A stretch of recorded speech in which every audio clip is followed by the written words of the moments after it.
Hola, soy Francisco Bermejo Laguna, profesor de Historia. Hoy vamos a dedicar esta clase a explicar el desarrollo del conflicto, es decir, cómo se desarrollaron las operaciones militares entre 18 de julio de 1936 y el 1 de abril de 1939, cuando terminó la Guerra Civil Española. Debemos empezar por recordar que cuando se trazaron los planes del golpe de Estado del 18 de julio de 1936, los militares, sobre todo Emilio Mola, establecieron como objetivo primordial la conquista de Madrid en pocos días o semanas. El fracaso de este objetivo llevó a que la guerra se prolongara durante más tiempo del previsto, seguramente por muchos de los militares que encabezaron el golpe. De tal manera que las dos primeras fases de la guerra van a desarrollarse sobre todo en torno a las operaciones militares para conquistar la ciudad de Madrid, entre agosto de 1936 y marzo de 1937. En la primera fase vamos a encontrar lo que se llama en denominar una guerra de columnas, es decir, una serie de tropas encuadradas en columnas de unos cientos o miles de hombres que se mueven de una manera muy rápida, en ausencia de medios blindados o con muy pocos medios blindados. Todavía no ha llegado la ayuda gruesa de militar alemán e italiano a España, con armas predominantemente ligeras y poca artillería que se desplazan de una manera rápida, conquistando pueblos y ciudades, y el ejemplo más concreto que tenemos, el más paradigmático, es la guerra de las columnas, compuestas por fuerzas marroquíes y fuerzas de la Legión que se desplazaron de manera rápida desde Sevilla, conquistando entre otras Badajoz y el norte de Sevilla, hasta llegar a Toledo y después Madrid. Eso en el término de las primeras semanas de la guerra. Esa guerra de columna se realiza pues emulando el tipo de guerra de guerrillas que se realizaba en el norte de África durante las operaciones militares que se desarrollaron sobre todo entre 1909 y 1925. Sin embargo, cuando esas columnas llegan a Madrid, allá por el mes de agosto de 1936, al gobierno republicano y a las tropas republicanas ubicadas en la capital le ha dado tiempo, en el término de esas pocas semanas, a establecer un frente con unas fortificaciones todavía muy endebles, pero que empiezan a hacer frente a esas columnas. Esas columnas, ya digo, han sido eficaces ante tropas milicianas en campo abierto, que ante la más mínima,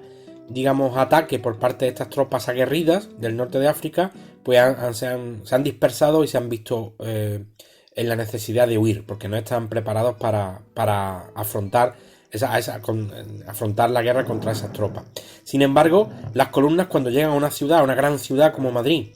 con unas fortificaciones, ya digo, todavía endebles, pero ciertas fortificaciones, nidos de ametralladora y algunas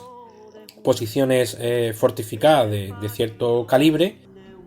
se enfrenta también ante algunas tropas que no son ya esos milicianos, que han presentado escasa resistencia ante las columnas. Y en esa batalla de Madrid, pues las columnas en ataques frontales pues van a ver cómo fracasan una y otra vez en esa primera fase, entre agosto y febrero del 37. Esos ataques frontales van a acabar por acabar en un desastre, y Madrid, el principal objetivo de los sublevados, pues va a permanecer en manos republicanas hasta marzo de 1939. En la segunda fase de esta batalla de Madrid, pues ante el fracaso de la utilización de la táctica frontal, de atacar frontalmente, ya digo, a unas tropas que están decididas a defender Madrid, es aquí cuando se acuña esa frase famosa del no pasarán, que realmente no es un invento español, sino que aquello apareció en la Francia de la Primera Guerra Mundial, el no pasarán. Pues se cambia de estrategia, el mando Franco y los generales que mandan al ejército sublevado emprenden dos batallas, que son la batalla del Jarama de febrero del 37 y la batalla de Guadalajara en marzo de 1937. ¿Cuál es el objetivo de estas dos batallas o de estas dos ofensivas? una por el Valle del Jarama y otra por la zona de Guadalajara en la parte norte de Madrid. Bueno, pues la ofensiva del Jarama pretende cortar las comunicaciones de la carretera de Valencia que comunica Madrid con Valencia y hace que Madrid pueda estar abastecida perfectamente en una ciudad no sitiada, no como en el caso de otras ciudades durante la Segunda Guerra Mundial, como fue el caso de Stalingrado. Esa batalla del Jarama va a ser la primera en la cual las brigadas internacionales, ese cuerpo compuesto por voluntarios de distintos países, del cual ya hablamos cuando mencionábamos la intervención, la dimensión internacional del conflicto, pues va a donde ya en esta batalla del Jarama van a intervenir el armamento que los rusos habían enviado, sobre todo en forma de aviones y carros blindados.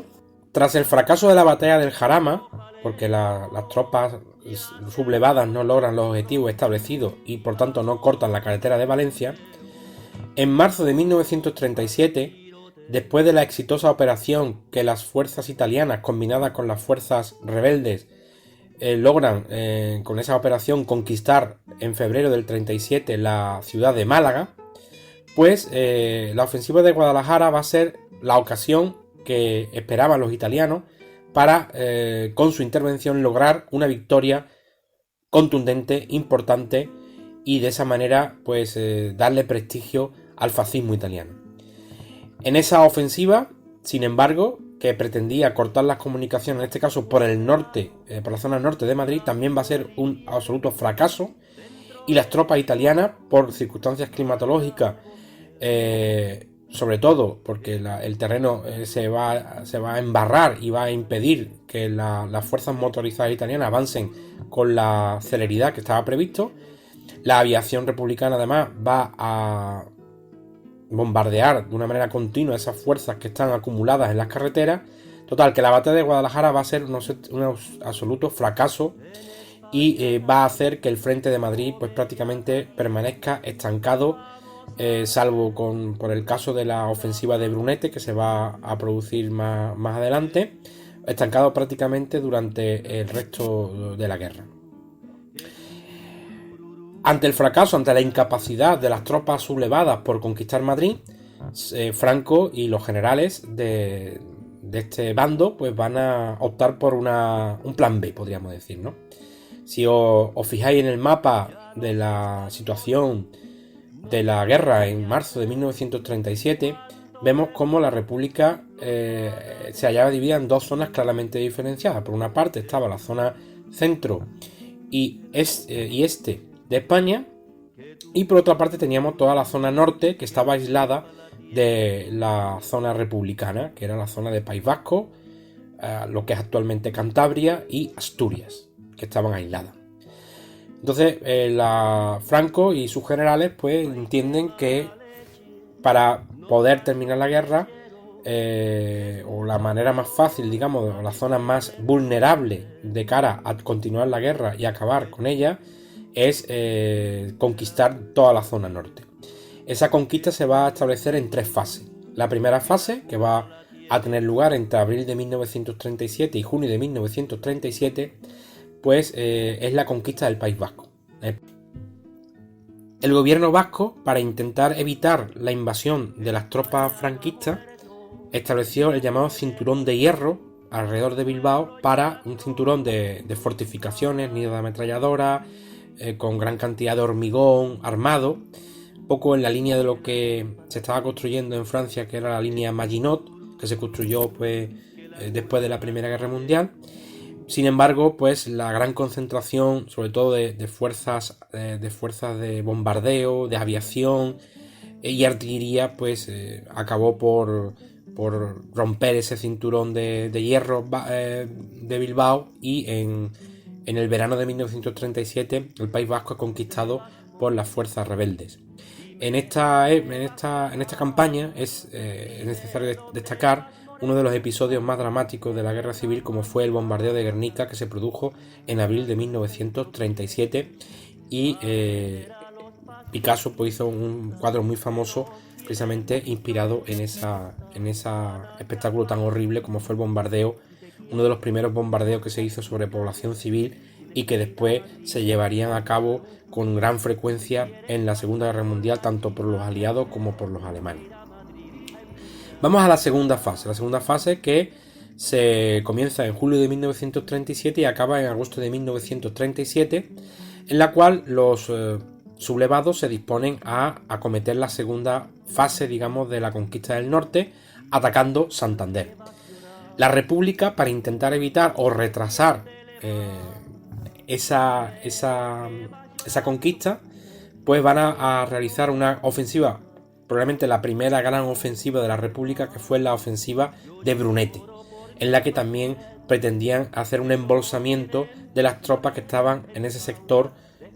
franquista. La batalla pues termina también con no una derrota, pero no digamos fracasa en sus planes más ambiciosos. Es verdad que logra retrasar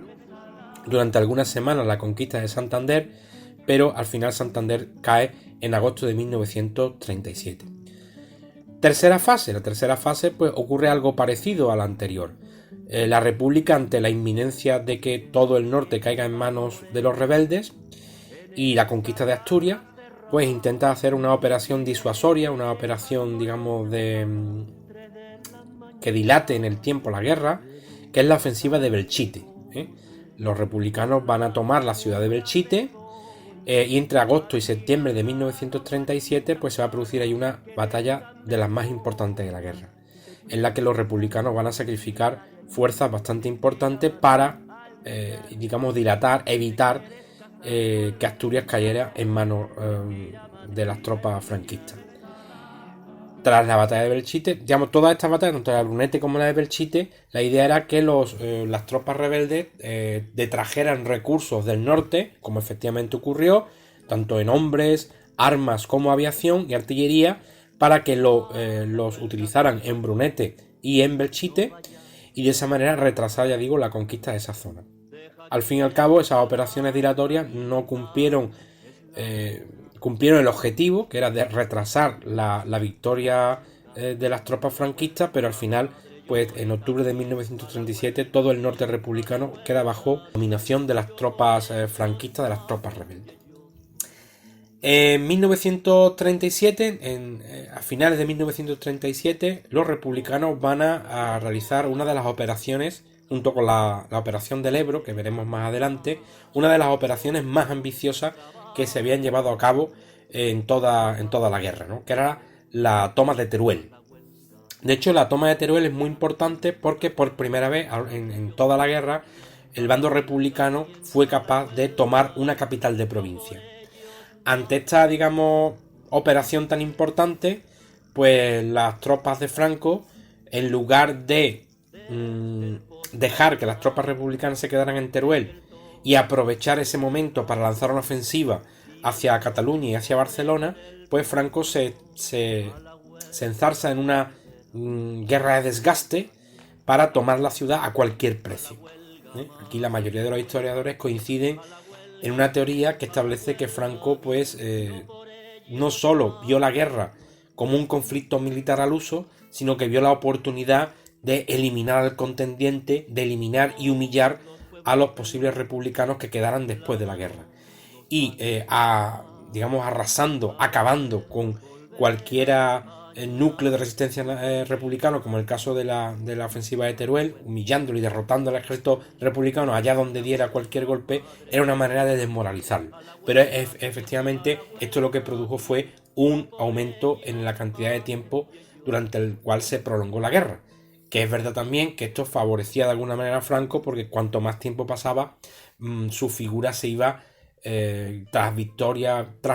pues su figura se iba haciendo cada vez más fuerte dentro del bando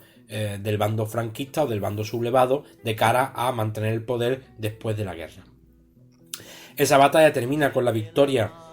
del bando rebelde, y en febrero de 1938 Teruel vuelve a ser recuperada por las tropas franquistas. Entramos en la siguiente fase, que es después de que los republicanos se hayan jugado prácticamente a una carta la victoria, que es la toma de Teruel, y no hayan conseguido, pues, han conseguido unos objetivos bastante pírricos. pues el ejército republicano en el frente, digamos,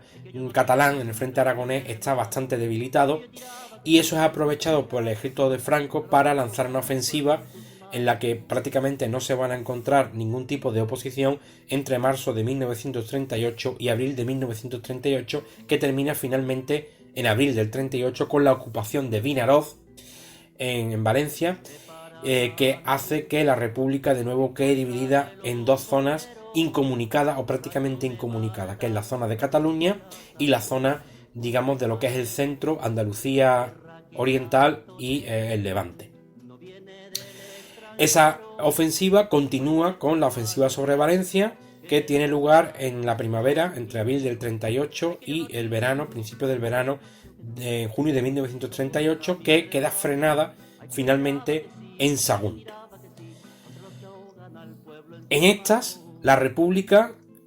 pues plantea o empieza a plantear la necesidad de establecer una nueva ofensiva con la idea de dilatar la guerra lo más posible. Aquí tendríamos que analizar lo que está ocurriendo en Europa en esa época, ¿no? En esa época, Hitler está llevando a cabo una política de anexiones muy importante, y las potencias occidentales, las potencias democráticas como Gran Bretaña y Francia sobre todo, están practicando lo que se llama una política de apaciguamiento. Es decir, Hitler conquista territorios o se anexiona territorios, como por ejemplo el Sarre o los Sudetes, y estas potencias pues no lo impiden, o al menos no se enfrentan directamente. En estas, pues para dilucidar qué es lo que puede hacer Hitler, hasta dónde puede llegar, a instancia de Benito Mussolini se establece una reunión en la llamada Conferencia de Múnich, en la cual iban a participar pues Italia, Alemania, Reino Unido, Francia y Checoslovaquia. Esa conferencia se celebró en septiembre de 1938 y acabó con la firma el 30 de septiembre de 1938 de un tratado por el cual Checoslovaquia reconocía, digamos, que los alemanes, que los Sudetes, eran parte de Alemania, con lo cual esa política de apaciguamiento aparentemente había frenado los deseos expansionistas de Hitler. ¿Esto qué tiene que ver con la batalla del Ebro? Bueno, pues la batalla del Ebro se inicia en julio, en el verano de 1938, en julio de 1938, precisamente en un clima de tensión en el cual se piensa que hay una guerra próximamente, que puede haber una segunda guerra mundial. La idea de la República es que la guerra se prolongue el mayor tiempo posible, para de esa manera que las tensiones en Europa lleguen a provocar una segunda guerra mundial, y de esa manera el conflicto español se internacionalice, y de esa manera la República pueda tener alguna oportunidad, que ahora mismo en julio de 1938 la guerra ya pintaba muy mal, y era muy probable que en los próximos meses la acabara perdiendo frente a Franco y los generales que lo apoyaban. Esa batalla del Ebro se plantea, por tanto, como una batalla en la cual el ejército republicano, lo mejor del ejército republicano que había en el frente de Cataluña, se involucrase en pues haciendo una operación por sorpresa, cruzando el Ebro y conquistando Gandesa. Y una vez que eso se había realizado, pues el ejército republicano permanecería en el terreno, y como ya se había visto en otros momentos de la guerra, pues Franco seguramente no optaría por la solución más fácil y menos cruenta, que era rodear esa bolsa y conquistar directamente Barcelona, que es lo que podía haber hecho, y por tanto hubiera permitido que la guerra hubiera durado mucho menos, sino que optó por, ya digo, una guerra de desgaste en lo cual la prioridad era acabar con el contrario, eliminarlo físicamente. Por eso la batalla del Ebro se prolongó entre julio de 1938 y noviembre de 1938. Y cuando en septiembre, ya digo, de 1938 se llega a un acuerdo por el cual se reconoce que los Sudetes forman parte del territorio alemán, pues las esperanzas de que haya una segunda guerra mundial prácticamente se van al traste y la República está pues prácticamente sentenciada. De hecho, pues pocos meses después la guerra va a finalizar, concretamente en marzo, a finales de marzo, principios de abril de 1939. Por tanto, entre diciembre de 1938 y abril de 1939 se van a producir digamos, dos subfases. La primera es la conquista del resto de Cataluña, que quedaba sin ocupar, sobre todo entre diciembre y principio en enero de 1939, con la caída de Barcelona, y ya pues lo que quedaba de guerra era prácticamente un paseo militar para las tropas franquistas, que acabaron pues ocupando todo el resto de la zona republicana, la Andalucía oriental, pues Castilla-La Mancha, Valencia, entre febrero y marzo de 1939, hasta que el 1 de abril pues se establece ese famoso bando en el que se da por finalizada de manera oficial la Guerra Civil Española. Hasta aquí está la explicación de hoy, y el próximo día pues hablaremos de la evolución que se produjo en las dos zonas del conflicto.